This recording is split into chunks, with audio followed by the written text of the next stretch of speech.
E hoje a gente vai aprender uma matéria relativamente fácil, ela é chamada de Quantitatives, e ela basicamente se resume a dizer muito, muitos, pouco, poucos. É só isso. Então vamos lá. Muito e muitos. Só pela construção já dá para vocês entenderem o que seria contável e incontável em português. Muito eu vou usar para aquelas coisas que eu não posso contar e muitos para as coisas que eu posso contar. E o equivalente disso em inglês seria o much e o many. Much como muito para aquelas coisas que são incontáveis e many como muitos para aquelas coisas contáveis. Pode ser na realidade muito, muita, muitos, muitas, tá bom? Vamos exemplificar para ficar mais fácil de entender. Vamos falar sobre o much.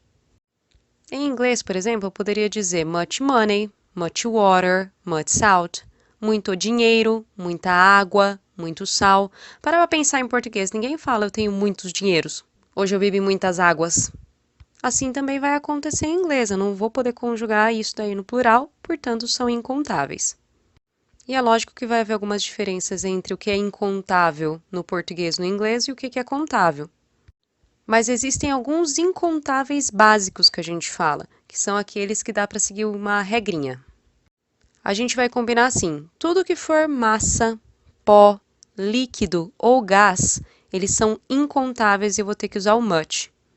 Então, relembrando o nosso exemplo lá, sal, por exemplo, é pó. Eu posso contar pacotes de sal, colheres de sal, que depois eu vou dar exemplo disso também, mas o sal em si, que é um pó, eu não vou contar.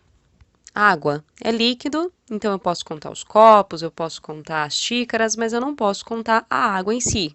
Mas é interessante a gente fazer uma observação, porque, por exemplo, pão, em português a gente pode contar. Ah, me dá 5 pãezinhos. Mas em inglês eles vão pedir pelo tipo de pão, porque pão é uma massa que foi cortada em pedaços. Isso serve para bolo, isso serve para torta, isso serve para queijo. Queijo também é uma massa feita de leite. Eu vou poder contar as fatias de bolo, os pedaços de torta, as fatias de queijo, mas não essas palavras em si. Essas são uma espécie de regrinha para incontáveis em inglês, mas também existem os incontáveis, as palavras que eu não posso contar, que são diferentes do português e só. Na realidade, existe uma lista gigantesca de incontáveis que são diferentes, mas aqui eu vou apresentar para vocês os mais comuns, que são information, homework, news, advice, informação, dever, notícias e conselho.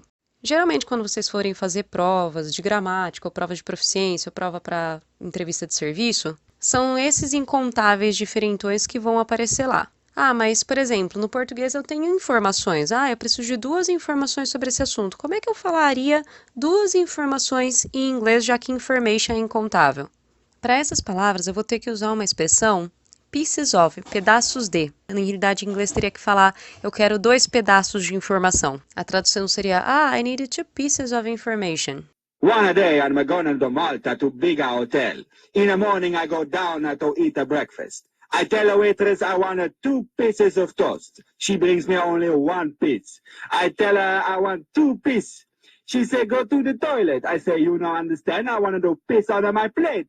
She say, you better no piss on the plate, you son of a bitch. I don't even know the lady, and she called me a son of a bitch. Já exemplificando aí o many, eu poderia ter falado então o glasses of water, o spoons of salt, slices of bread, então copos de água, colheres de sal, fatias de pão.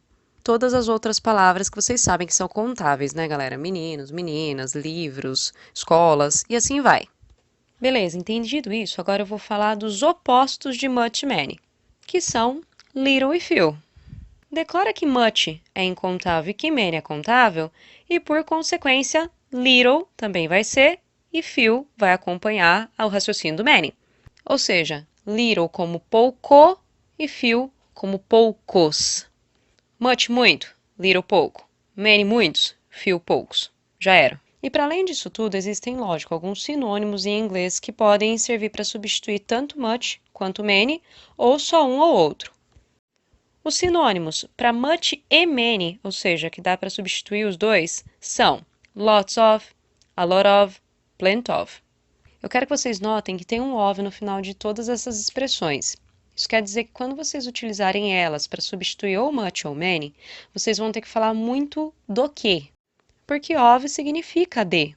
Então, por exemplo, lots of friends, lots of water. A lot of friends, a lot of water. Plenty of friends, plenty of water. Tem que falar o que, tá bom? Agora, existe um sinônimo que só vai servir para o much, e ele em inglês é a great deal of. Ele só serve para substituir much. Tem que decorar, não tem jeito. E a expressão que só serve como sinônimo de many é o a great number of. E esse daqui é bem mais fácil de associar, porque se number é número, e número é o que me ajuda a contar, a great number of é a única expressão que substitui aquele quantitative que é contável.